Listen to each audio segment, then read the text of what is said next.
ejaculated Mrs. Carbuncle. "Yes, my lady. The servants all out, all to one, and she's off. They've taken jewels, and no doubt money, if there was any. They don't mostly come unless they know what they comes for." With a horrid spasm across her heart, which seemed ready to kill her, so sharp was the pain, Lizzie recovered the use of her legs, and followed Mrs. Carbuncle into the dining room. She had been hardly conscious of hearing, but she had heard, and it had seemed to her that the robbery spoken of was something distinct from her own affair. The policemen did not speak of having found the diamonds. It was of something lost that they spoke. She seated herself in a chair against the wall, but did not utter a word. "We've been upstairs, my lady, and they've been in most of the rooms. There's a desk broke open." Lizzie gave an involuntary little scream. "Yes, mum, a desk," continued the policeman, turning to Lizzie, "and a bureau, and a dressing case. What's gone your ladyship can tell when you sees. And one of the young women is off. It's she has done it." Then the cook explained. She and the housemaid and Mrs. Carbuncle's lady's maid had just stepped out, only round the corner, to get a little air, leaving Patience Crabstick in charge of the house; and when they came back, the area gate was locked against them, the front door was locked, and finding themselves unable to get in after many knockings, they had at last obtained the assistance of a policeman.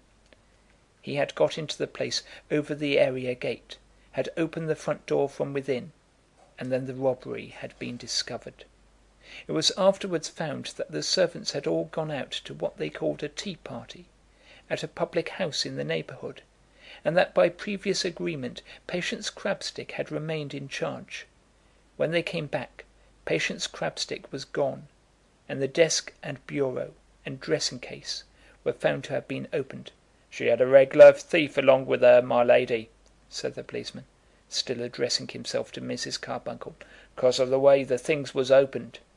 "I always knew that young woman was downright bad," said Mrs. Carbuncle in her first expression of wrath.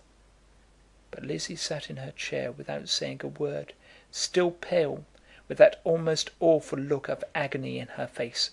Within 10 minutes of their entering the house, Mrs. Carbuncle was making her way upstairs, with the 2 policemen following her. That her bureau and her dressing case should have been opened was dreadful to her, though the value that she could thus lose was very small.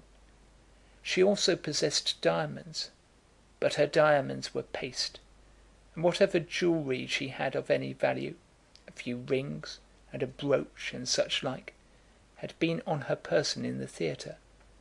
What little money she had by her was in the drawing room, and the drawing room, as it seemed, had not been entered. In truth, all Mrs. Carbuncle's possessions in the house were not sufficient to have tempted a well-bred, well-instructed thief. But it behoved her to be indignant, and she could be indignant with grace, as the thief was discovered to be, not her maid, but Patience Crabstick. The policemen followed Mrs. Carbuncle, and the maids followed the policemen, but Lizzie Eustace kept her seat in the chair by the wall. "Do you think they have taken much of yours?" said Lucinda, coming up to her and speaking very gently. Lizzie made a motion with her 2 hands upon her heart, and struggled and gasped, as though she wished to speak, but could not. "I suppose it is that girl who has done it all," said Lucinda. Lizzie nodded her head and tried to smile. The attempt was so ghastly that Lucinda, though not timid by nature, was frightened. She sat down and took Lizzie's hand, and tried to comfort her. "It is very hard upon you," she said, "to be twice robbed." Lizzie again nodded her head. "I hope it is not much now. Shall we go up and see?" The poor creature did get upon her legs, but she gasped so terribly that Lucinda feared that she was dying. "Shall I send for some one?" she said. Lizzie made an effort to speak, was shaken convulsively while the other supported her, and then burst into a flood of tears. When that had come she was relieved, and could again act her part. "Yes," she said, "we will go with them.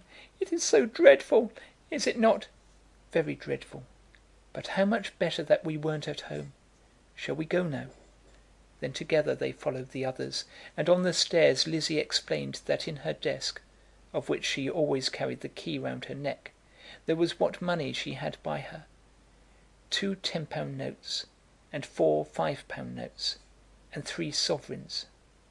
In all, £43. Her other jewels, the jewels which she had possessed over and above the fatal diamond necklace, were in her dressing case. Patience, she did not doubt, had known that the money was there, and certainly knew of her jewels. So they went upstairs. The desk was open and the money gone. 5 or 6 rings and a bracelet had been taken also from Lizzie's dressing case, which she had left open.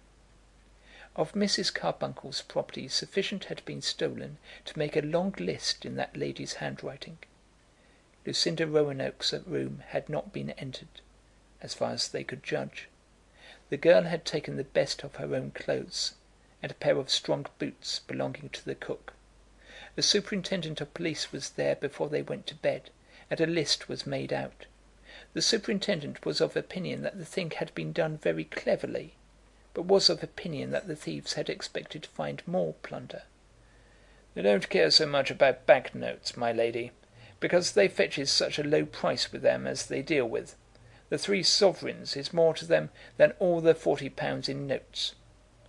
The superintendent had heard of the diamond necklace, and expressed an opinion that poor Lady Eustace was especially marked out for misfortune. "It all comes of having such a girl as that about her," said Mrs. Carbuncle. The superintendent, who intended to be consolatory to Lizzie, expressed his opinion that it was very hard to know what a young woman was. "They looks as soft as butter, and they're as sly as foxes, and as quick as greased lightning, my lady." Such a piece of business as this which had just occurred will make people intimate at a very short notice. And so the diamond necklace, known to be worth £10,000, had at last been stolen in earnest. Lizzie, when the policemen were gone, and the noise was over, and the house was closed, slunk away to her bedroom, refusing any aid in lieu of that of the wicked Patience. She herself had examined the desk beneath the eyes of her 2 friends and of the policemen, and had seen at once that the case was gone. The money was gone too, as she was rejoiced to find. She perceived at once that had the money been left, the very leaving of it would have gone to prove that other prize had been there. But the money was gone, money of which she had given a correct account, and she could now honestly allege that she had been robbed. But she had at last really lost her great treasure, and if the treasure should be found, then would she infallibly be exposed. She had talked twice of giving away her necklace, and had seriously thought of getting rid of it by burying it deep in the sea. But now that it was in very truth gone from her, the loss of it was horrible to her. £10,000, for which she had struggled so much and borne so many things, which had come to be the prevailing fact of her life, gone from her for ever. Nevertheless, it was not that sorrow, that regret, which had so nearly overpowered her in the dining parlour. At that moment she hardly knew, had hardly thought, whether the diamonds had or had not been taken. But the feeling came upon her at once that her own disgrace was every hour being brought nearer to her. Her secret was no longer quite her own. One man knew it, and he had talked to her of perjury and of 5 years' imprisonment. Patience must have known it too, and now someone else also knew it.